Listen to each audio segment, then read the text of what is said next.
দিনটা ছিল রবিবার আর এই মেয়েটির নাম হলো দিশা। দিশাকে দেখে মনে হচ্ছে সে একজন সাধারণ মেয়ে, তাই ইন্সপেক্টর এসে তার সবজি লাথি মেরে রাস্তায় ফেলে দেয়। এরপর ইন্সপেক্টরের সাথে যে কি ঘটবে তা সে কল্পনাও করতে পারে না।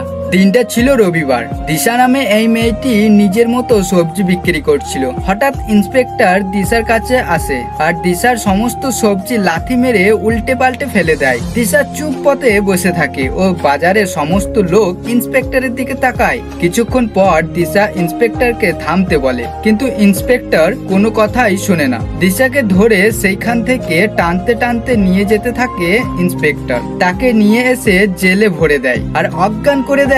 কিছুক্ষণ পর ডিএম সাহেব জানতে পারে আর এনার নাম হলো মান্না বিশ্বাস। তিনি এসে সর্বপ্রথম ইন্সপেক্টরের সাথে কথা বলে আর বলে যে এ সমস্ত এবার বন্ধ করো, না হলে তোমার চাকরিটা এবার যাবে। এই বলে ডিএম সাহেব গেলেন মেয়েটিকে দেখতে।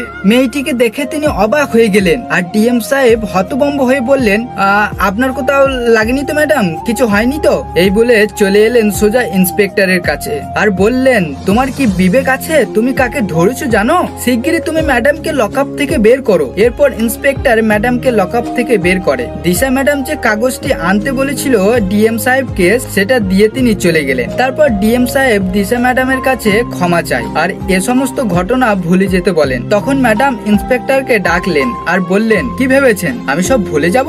ওখানে আমার সবজি নষ্ট করেছেন। ওখানে যদি আমি না হতাম, একজন সাধারণ মানুষ হতো, তাহলে আপনি ঠিক তাই করতেন। আবার মেয়ে ছেলের গায়ে হাত দিয়েছেন, আবার আমাকে না বলে অজ্ঞান করে দিয়েছেন, আর আমি আপনাকে ছেড়ে দেবো? এরপর দিশা ম্যাডাম জোর গলায় বললেন, ইন্সপেক্টরকে আমি ছাড়বো না, তাকে আমি যথাযথ শাস্তি দেব।